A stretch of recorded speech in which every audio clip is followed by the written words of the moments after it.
Alan Wake is not your typical video game hero. He's a famous horror novelist. He lives in a posh Manhattan condo. He wears a suit jacket with leather elbow patches. You wouldn't expect to see a guy like that running around a creepy nighttime forest wielding shotguns, hunting rifles, and flashbang grenades. But when a dark, nebulous presence kidnaps his wife and sends an army of possessed local townspeople chasing after him, Alan Wake goes on the warpath. This new game bearing his name delivers a powerful and twisted storyline that's anchored by solid third-person shooting and some of the thickest, moodiest atmosphere you're going to find in just about any game. After a string of hit novels, Wake is on his third year of severe writer's block. So he and his wife Alice head to the sleepy Pacific Northwestern logging town of Bright Falls in search of new inspiration.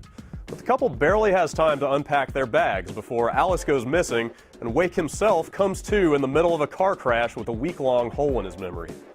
You'll spend most of the game chasing down clues to what happened during that missing week, as well as the nature of the dark thing that's taken over Bright Falls and why exactly it wants to get its shadowy tendrils around Alan himself. Now, usually the phrase episodic gaming means a series of short games released on some kind of regular schedule.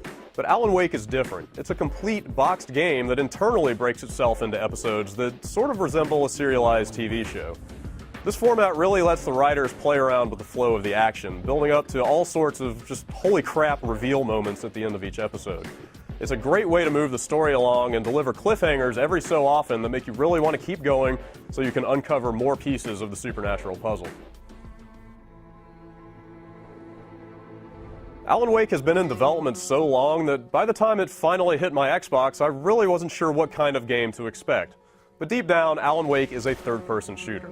You'll spend the majority of the game traipsing through spooky nighttime forests, lumber yards, cliffsides, and Bright Falls itself, wielding that small arsenal of firearms against townspeople possessed by the darkness and bent on your demise. The game is made by the Max Payne guys over at Remedy, and their experience crafting fine shooters is obvious in the fluid, precise movement and shooting controls.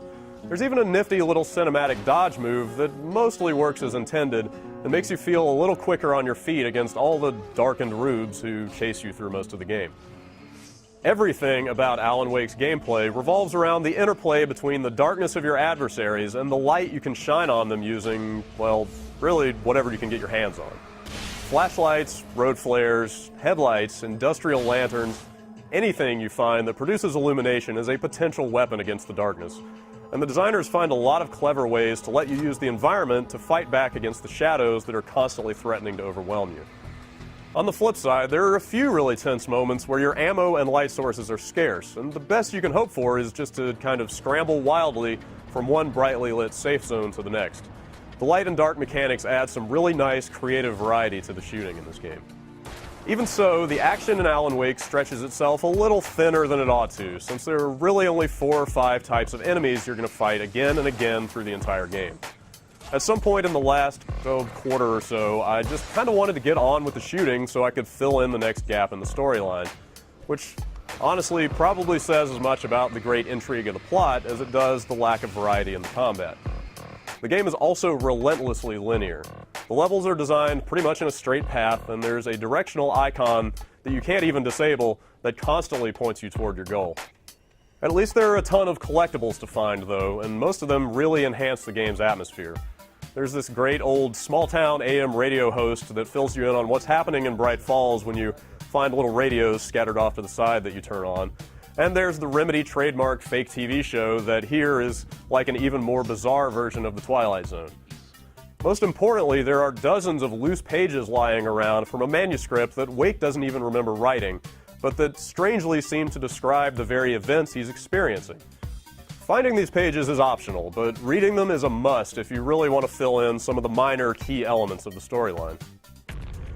I just can't say enough about how thick and effective the gloomy, foreboding visual design is in this game. You really just need to see it in person to appreciate it. In the highly specific category of scary nighttime forests, Remedy really has set a new standard here. The artists seem to understand the value of not letting you see too much. The foliage always seems just dense enough to disorient you, and there's really an expert use of mist and fast-moving shadows and elements like that to really set the mood and kind of obscure the threats that are constantly stalking you. There's a basic primal sort of fear that you get from seeing stuff like an axe-wielding maniac silhouetted against a foggy backlit tree line, or hundreds of birds circling the sky overhead and swooping down to attack you. The game looks fantastic from start to finish, and it never fails to keep this sense of dread running at full tilt all the time.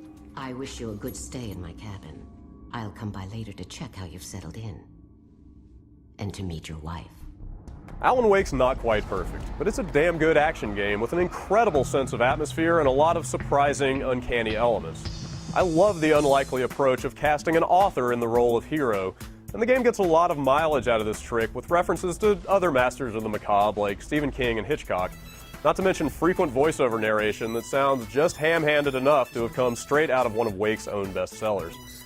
There's a bold, adventurous spirit to the design of Alan Wake, and while it might take Remedy ages to get a game out, Alan Wake is proof that their long labors are still worth waiting for. Dark presence was trying to destroy me. It all felt real, but it matched a textbook case of insanity. Don't you agree, Zach?